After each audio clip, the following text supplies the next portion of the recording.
Assalamualaikum warahmatullahi wabarakatuh. Kita berjumpa lagi di pertemuan yang kelima. Di sini saya mengambil tema baru tentang diagram IR, yaitu diagram yang akan menjelaskan bagaimana sebuah database itu akan disimpan dalam bentuk relationship dan nanti bisa dituangkan ke dalam DBMS. Definisi diagram IR, jadi diagram yang digunakan dalam tahap analisis. Jadi artinya diagram ini bisa dipakai di tahap analisis dalam sebuah rancangan basis data. Dan tentunya karena ini adalah diagram, ya berarti sebagai alat komunikasi antara orang-orang yang terlibat dalam pengembangan sebuah basis data atau sistem informasi. Jadi kalau kita lihat dari materi kita sebelumnya mengenai arsitektur basis data, diagram IR ini ada di level yang menengah, itu yang konseptual, yang menjelaskan bagaimana sebuah relasi berrelasi dalam sebuah database.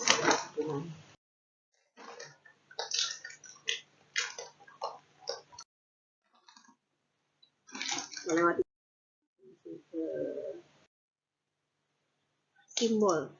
simbol yang dipakai di dalam diagram IR ini hanya 3 simbol, yaitu simbol entitas kotak seperti ini, segi panjang atau boleh juga square.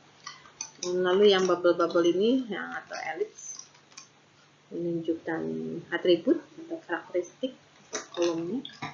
Lalu yang belah ketupat ini adalah relationship atau hubungan. Apa itu entitas? Kita sudah tahu ya, kita lewati. Itu atribut. Jadi kalau ditanya apakah atribut orang, Anda pasti harus bisa. Ada nama. Apa yang unik dari orang tersebut? Apa itu atribut mobil? Apa yang unik dari sebuah mobil?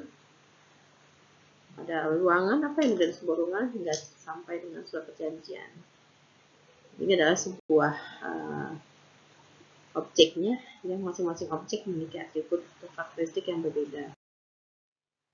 Lalu kalau misalkan kita menemukan sebuah database yang memiliki atribut yang sama, kita jadikan sebagai himpunan entitas aja. Kita nggak perlu lagi misalkan kita buat manajer 1, manajer 2, manajer keuangan, manajer SDM, cukup jadi satu himpunan entitas manajer. Ini adalah contoh sebuah ERD, satu buah entitas, yaitu employee adalah sebagai entitasnya, dengan atribut-atributnya adalah employee ID sebagai property, ada garis bawah di sini. Lalu atribut biasa adalah name dan birth of date, di mana name dan birth of date adalah atribut yang bergantung penuh kepada employee ID atau functional dependency.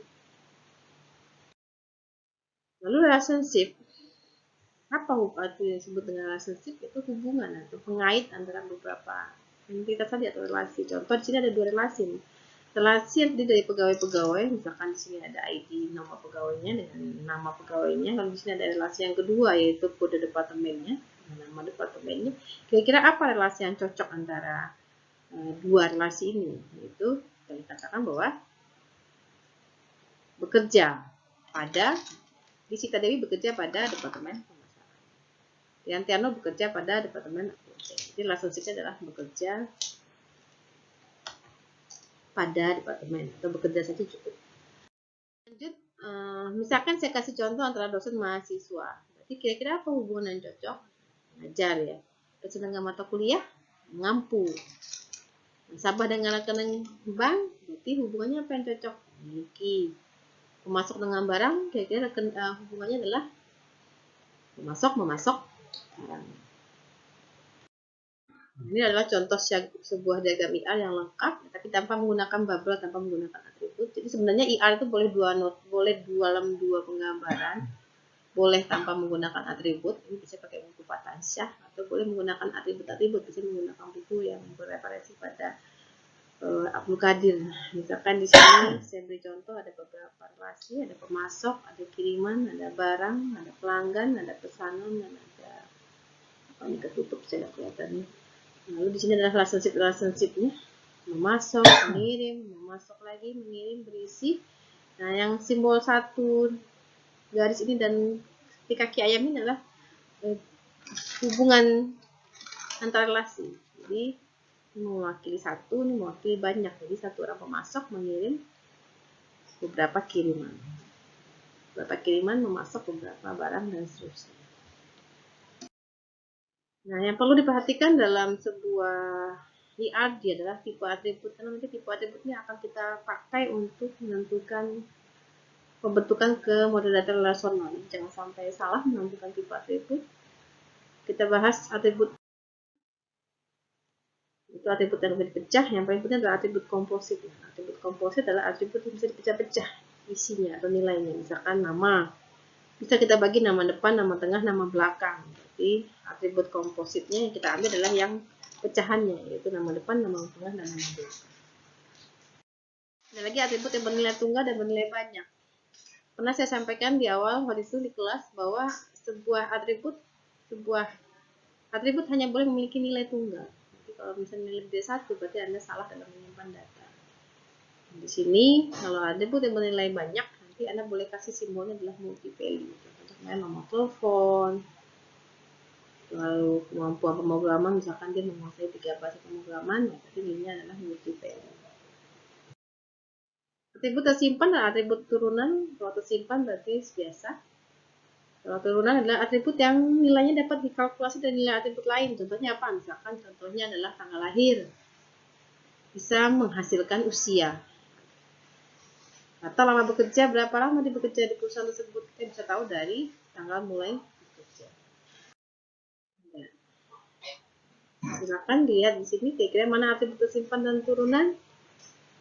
Yang tersimpan adalah kode barang wajib disimpan, nama barang wajib disimpan, jumlah wajib disimpan, dan harga satuan. Subtotal nggak perlu disimpan karena kita bisa kalkulasikan dengan harga satuan dikali dengan jumlah. Ini jadi hubungan antara relasi tadi one to many, many to one, dan many to many.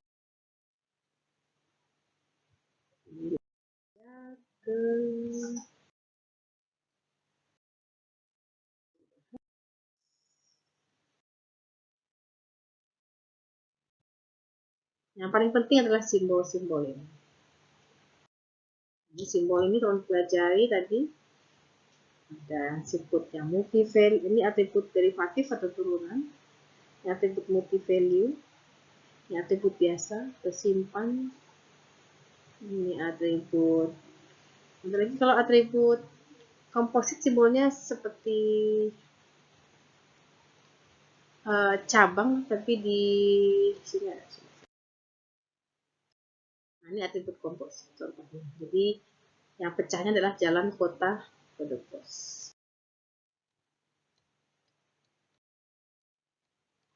Ini cara-cara memberi nama atribut. Hubungan. Nah, dalam sebuah IRD ada yang sifatnya hubungannya unary, jadi artinya satu relationship menghubungkan satu entitas. Yang unary ini yang paling banyak, satu relationship menghubungkan dua buah. Ada juga yang ternary, jadi satu relationship menghubungkan 3 buah entitas. Jadi lebih dari 3 entitas relasi. Silakan dicari dan silakan dikerjakan latihan.